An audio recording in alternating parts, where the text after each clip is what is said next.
New World Order. Billions of people on planet Earth are living in ignorance. Before your very eyes, politicians are advancing a global plan. Since the time of Napoleon, secret societies have been influencing politicians to take over and conquer Europe. Now, in the 21st century, their work of ages is coming to fruition.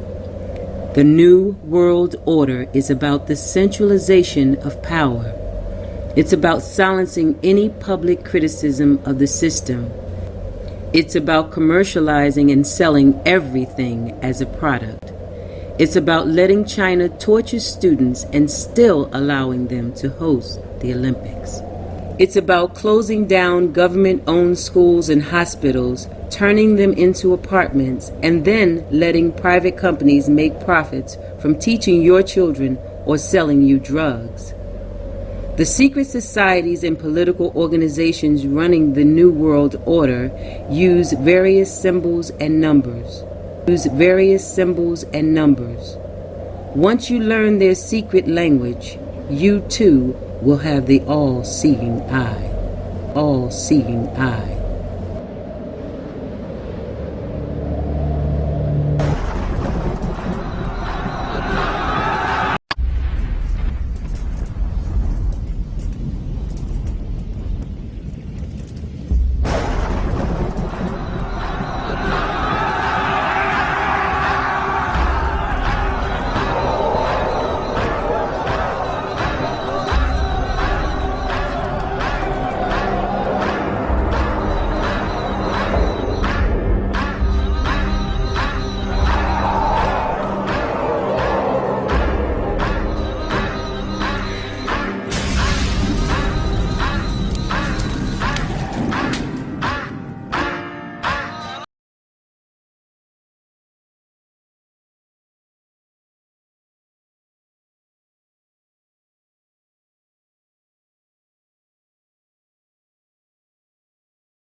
scared when it goes down. Stand for freedom here and now. Undo the spell. Only thing that's on my mind is who's gonna free this town tonight. Who's gonna free this town tonight? What's up? The new world order's going down. What up, Flame? We are innocent and we are watch the truth rising. Global resistance. Get your fatigues on. They sold out everyone. Black people, white people, sold out everyone. Jay-Z's another buster. Kneeling down a Bilderberg. I'll get more in depth cause you boys really need a word. Throwing up a pyramid, it's all Illuminati. Now I'm jamming pocket trying to find my shotty cause I hear the Și aceasta nu prin simbolul. Simbolismul o fi bun în artă, în economie și în politică nu face doi bani. Aceste cercuri și acești domni ar trebui să-și îndrepte lucrurile, privirea spre două direcții. Cum să se lichideze asuprirea țărilor în curs de dezvoltare, să se rezolve datoria externă de 1 miliard și 1200 de miliarde de dolari a acestor țări. Și aceasta nu prin simbolul. Simbolismul o fi bun în artă, în economie și în politică nu face doi bani. Control free, sit up, return of Rudolph Haas, Saints are 645, with PD 50 with the capstone to the eye. You think the deed is done? They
Ladies and gentlemen, the very word secrecy is repugnant in a free and open society, for we are opposed around the world by a monolithic and ruthless conspiracy that relies primarily on covert means for expanding its sphere of influence, on infiltration instead of invasion, on subversion instead of elections, on intimidation instead of free choice, on guerrillas by night instead of armies by day.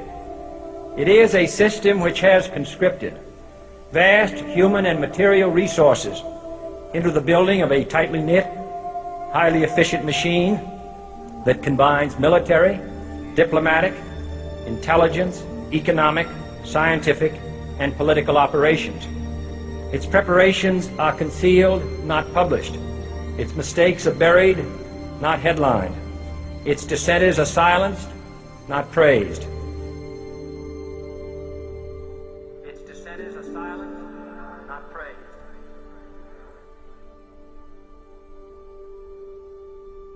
Its dissenters are silenced, not praised. Its dissenters are silenced, not praised.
or on the top who really doesn't care much of what happens below, but they are in control of the life of millions of people below.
A global structure, which we have today, that allows the few to control the many in a very simple way once the structure's in position.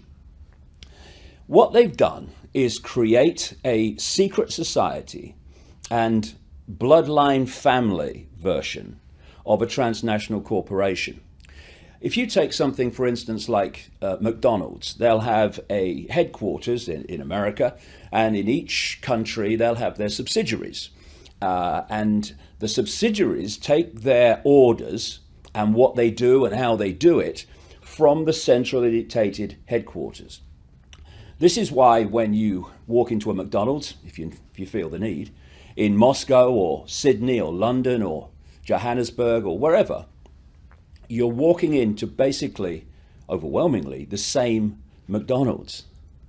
And this global structure, which allows this, the center of the spider's web, if you like, to dictate into every country, works in the same way. You've got the center of the web, what I call the spider, in Europe. It's in places like the City of London, Rome, Germany, France, Belgium. To a certain extent in America, United States, but nothing like to the extent that you would think, given the apparent dominance of America over the world for so long. In so many ways, the center, the spider in Europe, loads the gun, if you like, and gets America to fire it. And so everyone looks to America, big bad America and all the rest of it. And I'm not saying that the government and establishment in America is not that it bloody well is. But the real power is in Europe, not in the European governments, in the center of this secret society bloodline web. So there's the center, there's the headquarters, there's the spider at operational level. Then in every other country, whether it's South Africa or Johannesburg or Canada or anywhere, you have the subsidiary networks answering to the spider, the headquarters in the center.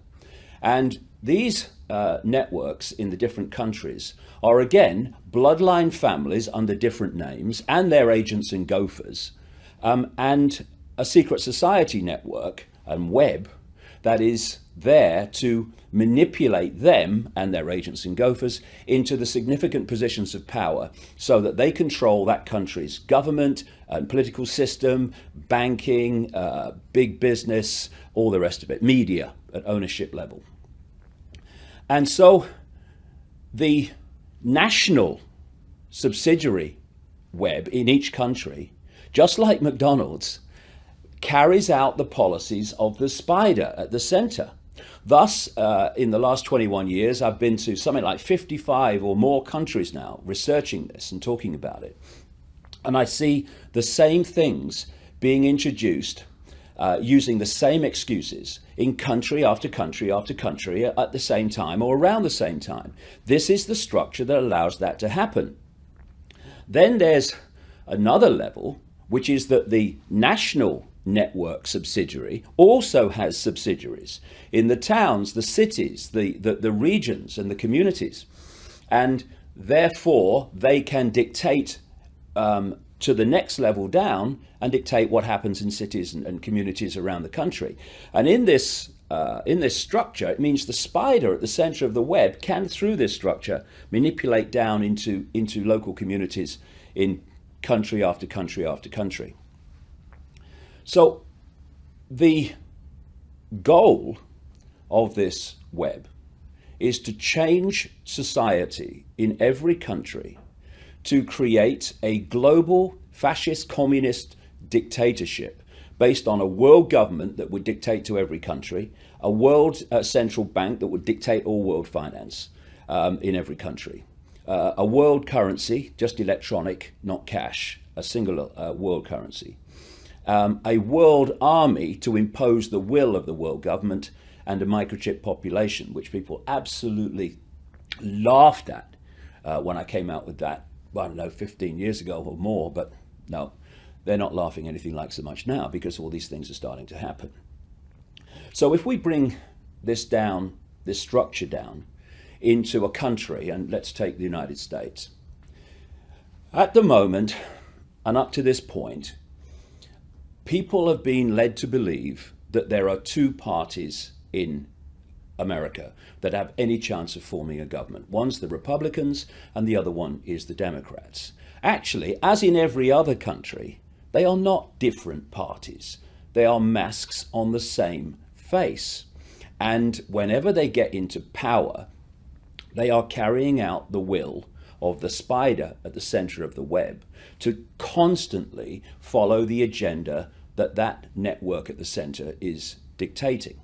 So if you look at, for instance, George Bush, boy George Bush, and Barack Obama, on the face of it, if you looked at their election campaigns and what they claim to stand for, you could hardly come across two people who seem to be so different in their attitude to politics and economics and all of it.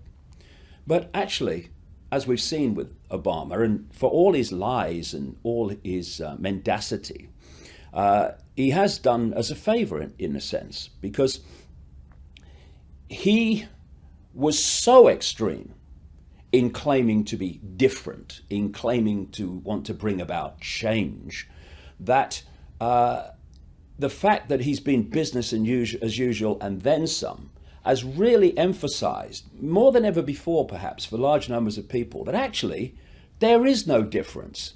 Question is why? How do they pull it off? Simple. If you look at boy George Bush during the period of 9/11, the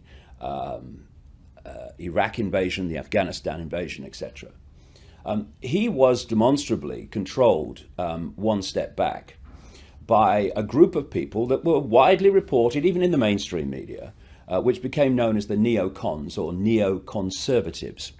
These are people like Richard Pearl, William Crystal, and Paul Wolfowitz, and all that crowd. And therefore, he had his policies and what he did driven by that network. Over on the Democrat side, now Obama, of course, behind him are a group of people, a kind of Democrat mirror of the Democons, who I call, or the neocons, which I call the Democons. And the Democons are people like Rahm Emanuel, who was the White House chief of staff in the early time of Obama, when the policies were getting put into place that have played out since. There are people like George Soros, the Rothschild bagman billionaire, who is one of the major manipulators of people's revolutions through a network of trusts and organizations that he has, like the Open Society Institute and the International Crisis Group. There's another guy called Zbigniew Brzezinski in the Democons, who was Jimmy Carter's national security advisor and is very, very much a massive insider. That's why when you read Brzezinski's books from 1970 and since, you're looking at the world we're in now, because he knew it was coming. This is the point, however, in the one-party state structure, And that is that the neocons that control the Republican Party and the democons that control the Democratic Party at the next level answer to the same masters, the same network, the same bloodline families and secret society networks. Thus, whether a Republican is in power or a Democrat is in power, Bush or Obama, this network is always in power, no matter what. This is why, and I'm describing the American situation here, but I'm describing what happens in every other country, whether it's Britain or France or anywhere. And what it means is that whoever is in power is controlled by this force, and therefore they advance the agenda of this force, which is the incessant centralization of power in every area of our lives, for a simple reason that the more you centralize power, the more power the few have over the many. And when you concentrate it on a global level, obviously you're giving power over everyone on the planet to this cabal, this network, which is why they want world government, world central bank, world currency, world army. And so how it works is this. You have an election campaign. Now, this is a big thing that I suggest that the occupation groups around the world, fantastic, but we need to understand what's going on if it's going to be most effective. One of the things I would suggest they need to put on their agenda is the end of no contract government, no contract politics. And what I mean by that is this. What happens at the moment is someone will come along and tell you in an election campaign what they think you want to hear to vote for them. Like Obama, I'm closing Guantanamo, I'm doing this, I'm doing that, none of which has happened because it was never intended, and he knew it wasn't going to happen, but he needs to tell you what you want to hear to vote for him. And the Prime Minister of Australia, Julia Gillard, as she was coming into office, said that she would definitely not introduce a carbon tax. What's happening now is she's introducing a carbon tax. How can she do that when she came to office saying she wouldn't? How can Obama not close Guantanamo when he said he would? Because there's no contract. And until there's a situation where if someone says it was done so blatantly by Obama, you tell people what they want to hear and they vote for you, then you get into government and you do exactly the opposite. And this is not just Obama, though he's an extreme example. This is politicians and political parties all over the world. It's happening all the time because there's no contract. And thus we have this situation where we have an election, people vote for people on the basis of what they're saying, they get into power, nothing changes. So they have another election, and then someone else comes along and tells people what they want to hear. They vote for them, they come into power, they do the opposite. Nothing changes. And so it goes on, time after time after time after time. There must be some kind of contract that connects what people say they're going to do or won't do with what they're allowed to do and or not do when they're in power. Because at the moment, because of this situation, this is how it works, to give people the illusion of political choice in almost any country. At any point, you have a party in government, okay? In government, it has the power to introduce this centralization agenda, the police state agenda, and all the other things I've been saying were coming for a very long time.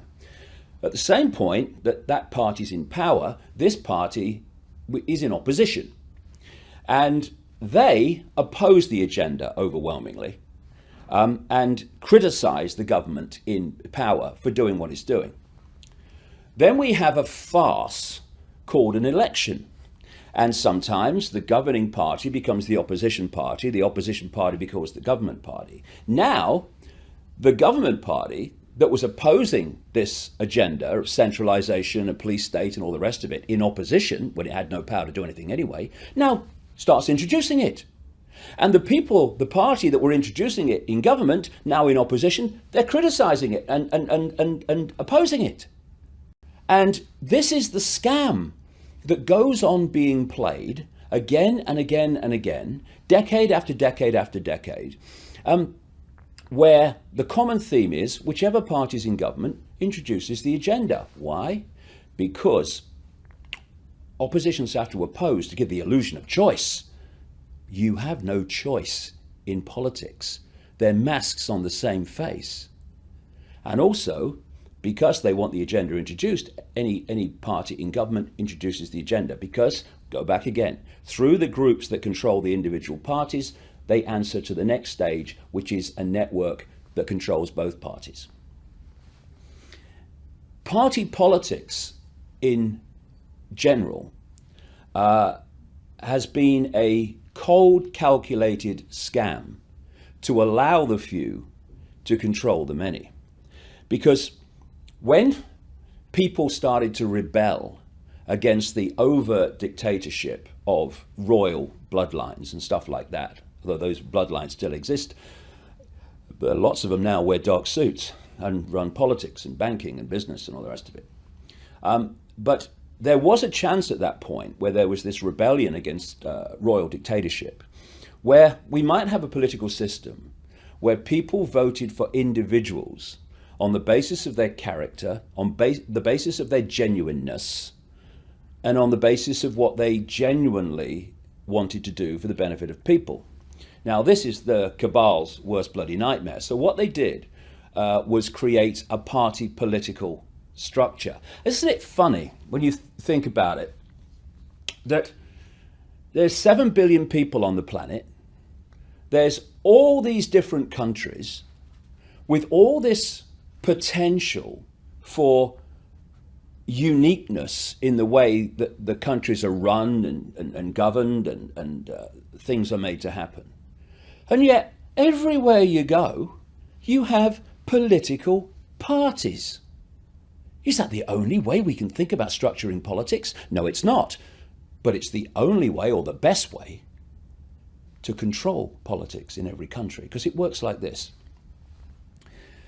I talked about the spider's web, the global spider's web, but you can also symbolize this very, very well and accurately as a pyramid, a compartmentalized pyramid, where at the capstone at the top you have a tiny few who dictate to the whole pyramid. And lower down in the pyramid, where more and more people are, the further you come down from that capstone, those people, although there are more and more of them, they know less and less and less about what that organization's about, what its goals are, what its intentions are. The only people that know how that whole pyramid fits together are the few at the top. And these pyramids mean that within them are large numbers of people in ignorance of the real goal and intention of the organization they're involved in, be it a political party or whatever, or a bank, a university, or whatever, the government. And through compartmentalization of knowledge, you're only allowed to know as much as you need to know to make your contribution. It means that people are making contributions to these sinister pyramids that wish to enslave humanity without having any idea that they're doing so, because they don't know how what they're doing in apparent innocence connects with them and them and them and them, all working in apparent innocence. But when you fit it together, it's anything but innocent. Only the few at the top know that. This is how these pyramids operate. And so political parties are pyramids, compartmentalized pyramids. And they're run by very, very few people. That's the idea. That's how you control political parties. So if you say you want to run for, you want to be a member of parliament in Britain. To do that, you have to be chosen by the party to represent them at an election. Because if you stand as an independent, very rarely someone might slip through, but it's very rare. If you're not a part of a political party with that structure, that funding, that access to publicity and promotion, you've really basically got no chance. This is how they've stitched up politics. So to get into the political party, to become a politician, you have to pass the interview.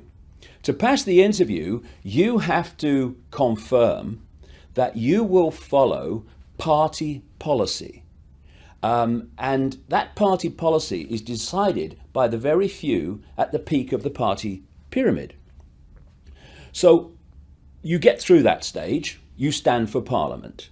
You then tell people what you think they want to hear, in line with the centrally dictated campaign themes that you're told to promote and to emphasize. And you get elected, and you become a member of Parliament, like a member of Congress or anywhere else around the world.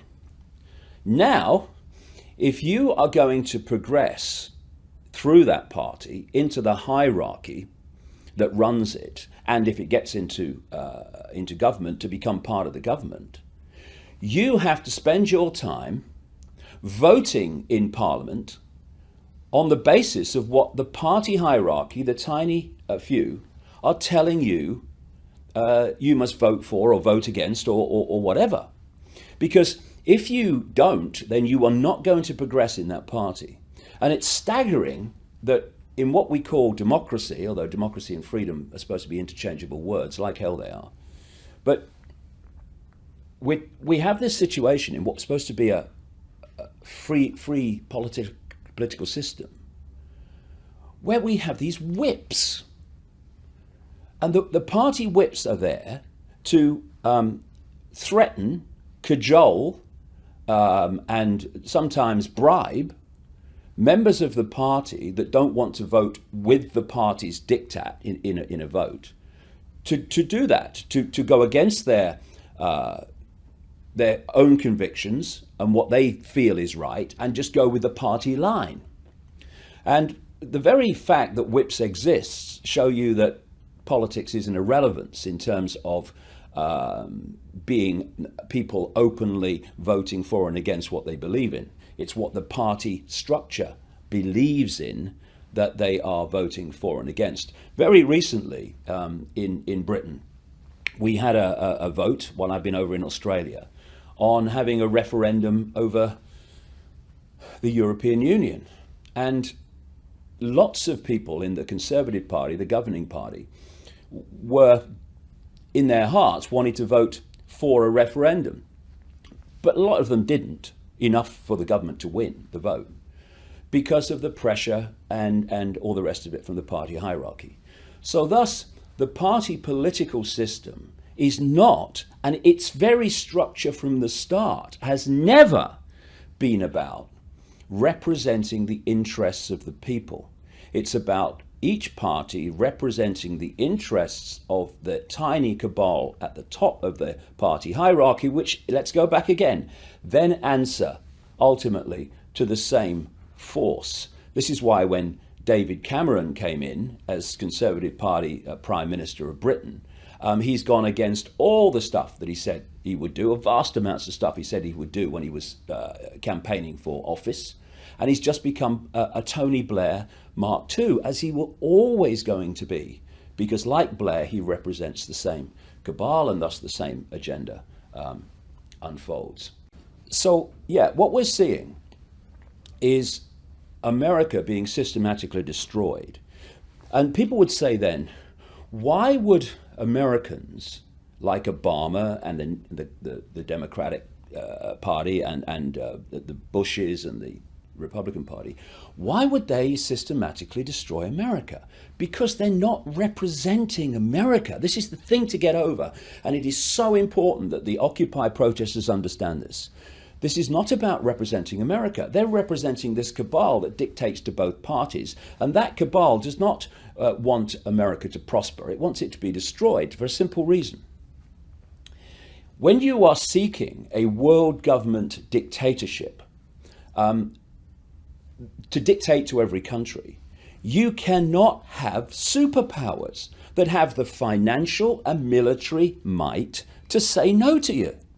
So what's happening systematically, it's been going on for decades and more, is the American economy has been targeted. And this is why it's in catastrophic disarray. It's because it's systematically been made to be like that. I mean, here's a few questions here. Why would governments that really wanted the best for America allow a situation where enormous numbers of American jobs, particularly in manufacturing, but other areas too, are outsourced to places like China using slave labor. I mean, first of all, at both ends of the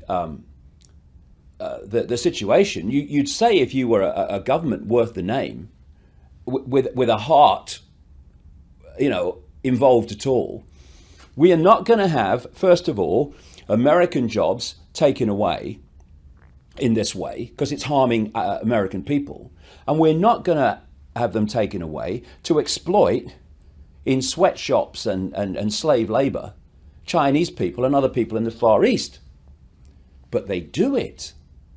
And the irony is that having done it, having destroyed so much on purpose of the American industrial manufacturing base, America's now cap in hand to China for money to keep going because it can't pay its way.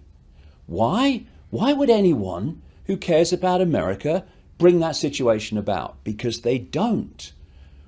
And then you look at what's happened in the financial situation where the privately owned Federal Reserve, Rothschild-controlled privately owned Federal Reserve, through people like Bernanke, have hosed trillions and trillions and trillions of dollars at banks and other financial institutions, not just, my goodness, in America, but around the world. And where is it? It's just like disappeared. Abracadabra. And America's now stuck with this fantastic debt, and the people are stuck with somehow paying it back, which they never will because the American economy will collapse before then, exactly as it's supposed to do. Why would anyone who cares about American people be hosing this money everywhere while people are in tent cities? Because that is systematically further destroying the American economy. And that's the game. Another question. When people are in tent cities, when they're in terrible, terrible financial trouble, they're losing their homes in incredible numbers, why would the American government be spending all added hidden costs in there too, in excess of $1 trillion a year on the military to go and bomb civilians in increasing numbers in other parts of the world? Why would they do that? Answer: the American military is not the American military. It's not serving the interests of America, clearly not, with more than $1 trillion a year going out. It's the cabal's military, which is controlled through the cabal-controlled American government, no matter which party's in power. That's why Bush goes to war abroad, and then in comes Obama, the so-called peace candidate, and he goes to war abroad in exactly the same way, because they're following the same agenda. And what is happening is that the American military, and that in excess of $1 trillion, is being used to advance an agenda in the Middle East and Africa and other parts of the world that the cabal that controls both parties has been following for so long. I mean, if we do not get to that point where we understand that America is a one-party state, Britain is a one-party state, etc., etc. And in fact, when you take the spider's web global construct that I started talking about right at the start of this, we live, in effect, if you get to that level, in a global one-party, one-cabal state. It is absolutely vital that we understand this and realize that politics is not the answer. In its present form, will never be the answer to what is going on. We have to do it. We, the people, have to do it, because politicians are there to do the very opposite of what's good for people. Thanks for listening.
gas mask, superstar, war crime, sun sail, big time, blue whale, greatest love on TV, telecom reality, drag queen, millionaires, truth machine and teddy bears, Oopaloola, genocides, Coke and Cola, Northern Lights, Red Bob, Ocean Liner, Big Knob, Sweet Regina, Black Hole, Serial Killer, Nat King Cole and Wish Fulfiller.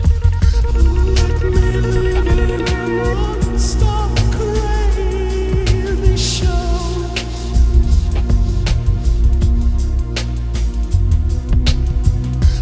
Let me live in a non-stop crazy show.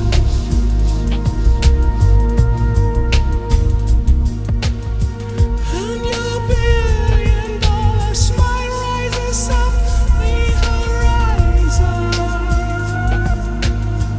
In a golden glow, just like the sun in some crazy.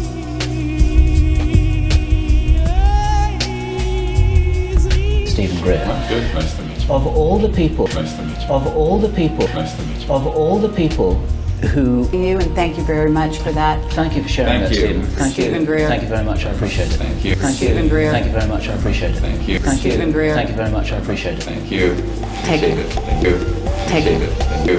Take Appreciate it. Thank you. My friends help a lot of other people. In the meantime, both of us have become not only older but also wiser. Exactly. Both of us have become not only older but also wiser. Exactly. Have become not only older but also wiser. Exactly. Have become not only older but also wiser. Exactly. My friends help a lot of other people. In the meantime, both of us have become not only older but also wiser. Exactly. Îți mulțumesc mult și îi mulțumesc mult și îi mulțumesc mult și îi mulțumesc mult și îi mulțumesc lui Dumnezeu că totuși și prin Dumnezeu, că totuși și prin Dumnezeu, că totuși și prin Dumnezeu, că totuși și prin tine mi-a mai...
How do we transform the collective human trance into wakefulness?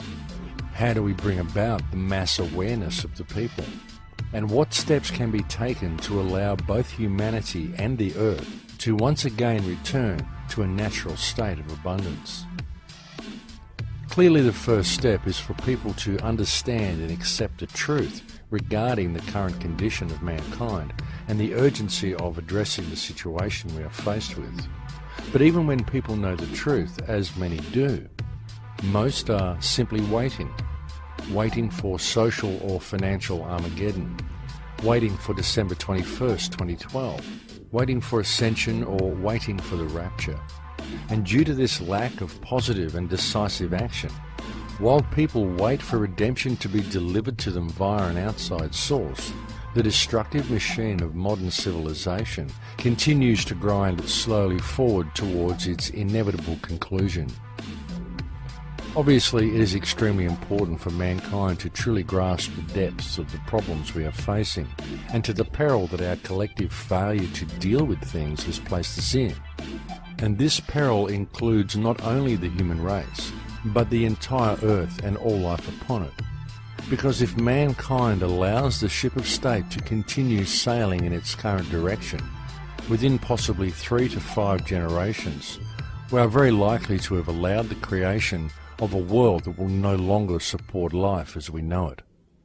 There's an incredible disconnect between reality and what we're fed as reality, such as this little electronic box that millions upon billions of homes have now, and we now digest all of our reality from this little electronic tube. None of what we're actually getting in this tube is reality other than the fact that we're watching television. That's it. That's the only portion of that that's actually real. But what we do is we lose ourselves then. We almost become too identified. We forget that we're even existent, so we are identified with everything that we're seeing, and this becomes our reality. And we forget that not only is this cherry-picked information, but above and beyond all that, no one even stops to think that this is somebody's interpretation of what happened in an area. So everything that we're getting is literally somebody else's creation. It's a manufactured idea that's put into this little tube and then projected into us as reality. And that now is the basis for how we act in our society. So the way we dress, the way we talk, what we do, what we're afraid of, what we're attracted to, what we want to drive, the house that we want, the money, all these things are driven by somebody else's perception. They're driven mostly by wants of other people, and they arrived at those wants from other people. And it all comes back to really just the fundamental basis that none of this is reality. It's manufactured. It's not really pertinent to our life. It's not really profound. There's really no importance to it. We're just applying value to it because all of these things, the clothing and the cars and the job and the money in the bank account and why we want this job, we don't even understand why anymore because we relate all of our wants, all of our desires to what these other people want and what they desire. And if you actually get to the core of it, we don't even truly want these things. We just want the other people around us to see that we have what they want because that gives us a measure of control or a measure of power. And it all boils down to a level of security. And that's all that all of this really is the fact that people are following these fashions they don't understand. They're following these ideals that they don't understand. They're doing it because they want to fit into some identity that they're eventually creating for themselves to be the most secure, the most powerful, the most prominent, the most beautiful, the most affluent person in that field, so that everybody else around will give that person support because they want to be near you. And that's all it is. We just want this closeness. We want this connection with people. And unfortunately now we are contriving it. We're forcing people to want a connection with us for means that really have no basis in love, no basis in real relationships. So all of our relationships are based upon power and fear and based upon manipulation and lies and trying to get this and trying to get that. And none of it's true interaction anymore. Science is great with all the beautiful technologies, but many of the problems we are trying to solve, we created. If things stay as usual, if business stays as usual, then we have about 100 years of life on this planet. But if you think there is hope, then we have to start taking action right now. This is the story of your enslavement, how it came to be, and how you can finally be free. Like all animals, human beings want to dominate and exploit the resources around them. At first we mostly hunted and fished and ate off the land, but then something magical and terrible happened to our minds. We became, alone among the animals, afraid of death and of future loss. And this was the start of a great tragedy and an even greater possibility. You see, when we become afraid of death, of injury and imprisonment, we become controllable and so valuable in a way that no other resource could ever be. The greatest resource for any human being to control is not natural resources or tools or animals or land, but other human beings. You can frighten an animal because animals are afraid of pain in the moment, but you cannot frighten an animal with a loss of liberty, with torture or imprisonment in the future, because animals have very little sense of tomorrow. You cannot threaten a cow with torture or a sheep with death. You cannot swing a sword at a tree and scream at it to produce more fruit, or hold a burning torch to a field and demand more wheat. You cannot get more eggs by threatening a hen, but you can get a man to give you his eggs by threatening him. This human farming has been the most profitable and destructive occupation throughout history, and it is now reaching its destructive climax. Human society cannot be rationally understood until it is seen for what it is: a series of farms where human farmers own human livestock. Some people get confused because governments provide healthcare and water and education and roads, and thus imagine that there is some benevolence at work. Nothing could be further from the reality. Farmers provide healthcare and irrigation and training to their livestock. Some people get confused because we are allowed certain liberties and thus imagine that our governments protect our freedoms. But farmers plant their crops a certain distance apart to increase their yields, and will allow certain animals larger stalls or fields if it means they will produce more meat and milk. In your country, your tax farm, your farmer grants you certain freedoms, not because he cares about your liberties, but because he wants to increase his profits. Are you beginning to see the nature of the cage you were born into? There have been 4 major phases of human farming. The first phase in ancient Egypt was direct and brutal human compulsion. Human bodies were controlled, but the creative productivity of the human mind remained beyond the reach of the whip and the brand and the shackles. Slaves remained woefully underproductive and required enormous resources to control. The second phase was the Roman model, wherein slaves were granted some capacity for freedom, ingenuity, and creativity, which raised their productivity.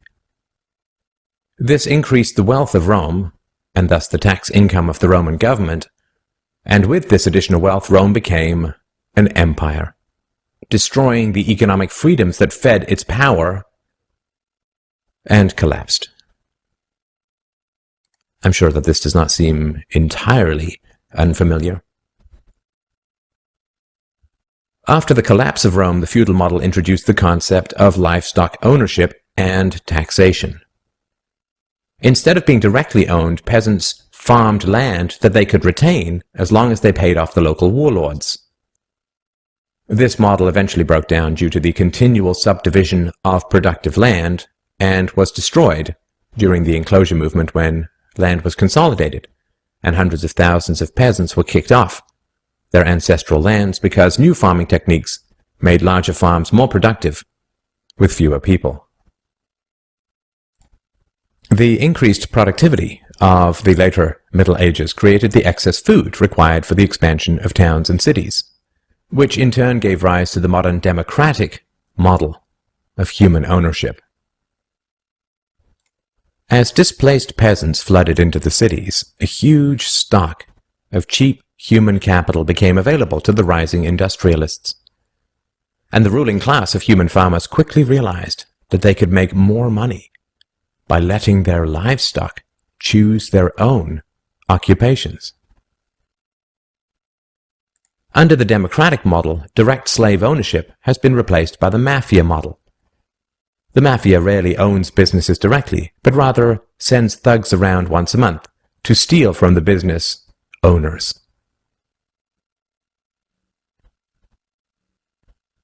You are now allowed to choose your own occupation, which raises your productivity, and thus the taxes you can pay to your masters. Value this time in your life, kids, because this is the time in your life when you still have your choices. And it goes by so fast. When you're a teenager, you think you can do anything, and you do. Your 20s are a blur. 30s, you raise your family, you make a little money, and you think to yourself, what happened to my 20s? 40s, you grow a little pot belly, you grow another chin. The music starts to get too loud. One of your old girlfriends from high school becomes a grandmother. 50s, you have a minor surgery. You'll call it a procedure, but it's a surgery. 60s, you'll have a major surgery. The music is still loud, but it doesn't matter because you can't hear it anyway. 70s, you and the wife retire to Fort Lauderdale. Start eating dinner at 2 o'clock in the afternoon. You have lunch around 10, breakfast the night before. Spend most of your time wandering around malls looking for the ultimate soft yogurt and muttering, how come the kids don't call? How come the kids don't call? The 80s, you'll have a major stroke. You end up battling with some Jamaican nurse who your wife can't stand, but who you call mama. Any questions? Your few freedoms are preserved because they are profitable to your owners. The great challenge of the democratic model is that increases in wealth and freedom threaten the farmers. The ruling classes initially profit from a relatively free market in capital and labor, but as their livestock become more used to their freedoms and growing wealth, they begin to question why they need rulers at all. Well, nobody ever said that human farming was easy. Keeping the taxed livestock securely in the compounds of the ruling classes is a three-phase process. The first is to indoctrinate the young through government, quote, education. As the wealth of democratic countries grew, government schools were universally inflicted in order to control the thoughts and souls of the livestock. The second phase is to turn citizens against each other through the creation of dependent livestock. It is very difficult to rule human beings directly through force, and where it can be achieved, it remains cripplingly underproductive, as can be seen in North Korea. Human beings do not breed well or produce efficiently in direct captivity. But if human beings believe that they are free, then they will produce much more for their farmers. The best way to maintain this illusion of freedom is to put some of the livestock on the payroll of the farmer. Those cows that become dependent on the existing hierarchy will then attack any other cows who point out the violence, hypocrisy, and immorality of human ownership. Officers positioned Grant face first on the floor with one officer near his head, a second near his back, and a third officer standing nearby. There appeared to be a brief struggle. Then, a 2-year veteran BART officer stands, draws his weapon, and fires.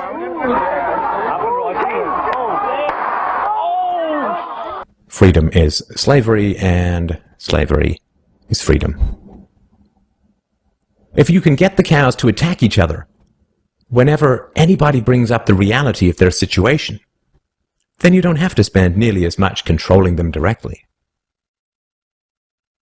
Those cows who become dependent upon the stolen largesse of the farmer will violently oppose any questioning of the virtue of human ownership, and the intellectual and artistic classes, always and forever dependent upon the farmers, will say to anyone who demands freedom from ownership, "You will harm your fellow cows." The livestock are thus kept enclosed by shifting the moral responsibility for the destructiveness of a violent system to those who demand real freedom. The third phase is to invent continual external threats so that the frightened livestock cling to the protection of the farmers. This system of human farming is now nearing its end. The terrible tragedies of modern Western economic systems has occurred not in spite of, but because of past economic freedoms. The massive increases in Western wealth throughout the 19th century resulted from economic freedoms. And it was this very increase in wealth that fed the size and power of the state. Whenever the livestock become exponentially more productive, you get a corresponding increase in the number of farmers and their dependents. The growth of the state is always proportional to the preceding economic freedoms. Economic freedoms create wealth, and the wealth attracts more thieves and political parasites, whose greed then destroys the economic freedoms. In other words, freedom metastasizes the cancer of the state. The government that starts off the smallest will always end up the largest. This is why there can be no viable and sustainable alternative to a truly free and peaceful society. A society without political rulers, without human ownership, without the violence of taxation and statism. To be truly free is both very easy and very hard. We avoid the horror of our enslavement because it is so painful to see it directly. We dance around the endless violence of our dying system because we fear the attacks of our fellow livestock. But we can only be kept in the cages we refuse to see. Wake up. To see the farm is to leave it.